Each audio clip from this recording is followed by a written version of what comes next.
Get ready. Start. We have already seen that the statutory liquidity ratio, which actually represents the ratio of the total bank investment in government securities divided by the deposits in the banks, has increased. I am sure that the increase in the statutory liquidity ratio will help us to some extent in the long run for checking the excess liquidity, and also the constraints and inflationary pressures on our economy will be decreased to some extent. I am referring to a problem which was mentioned by a number of members.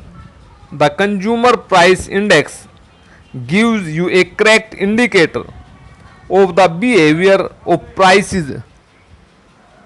Why is it that all the official documents refer to wholesale price index? I am not referring only to this government, but all the governments in the past also. Why is it that they had been quoting the wholesale price index more? There is only a technical and administrative difficulty. As far as wholesale price index are concerned, a week-wise tabulation is available. But sir, the consumer price index for urban, rural and all sections is not available week-wise. The consumer price index is monthly and not weekly. The wholesale price index is available on a weekly basis, and a bigger time lag in consumer price index is there. And as a result of that, although one does not desire to make reference to the wholesale price index, yet for regular and periodical behavior of the prices, we have to take recourse only to quoting the wholesale price index. But I concede the point of the critics that it is not the wholesale price index that correctly gives a picture of rising prices. It is the consumer price index that does it.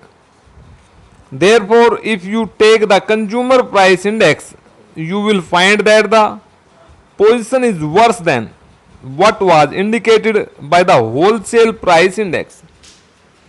But I am not quoting the wholesale price index only to drive below the carpet the real price situation. It is only because of non-availability of details at many places that I was forced to quote the wholesale price index. Now I would like to refer to certain sensitive commodities. First, let us take up sugar. Everyone in this house knows that the price behavior of a commodity is directly linked up with a number of factors, starting with the production pattern of that commodity. Secondly, we have to see whether there is hoarding of that commodity. Thirdly, how does the distribution take place? And if there is a dual price, what are the quotas distributed to the levy section and non-levy section?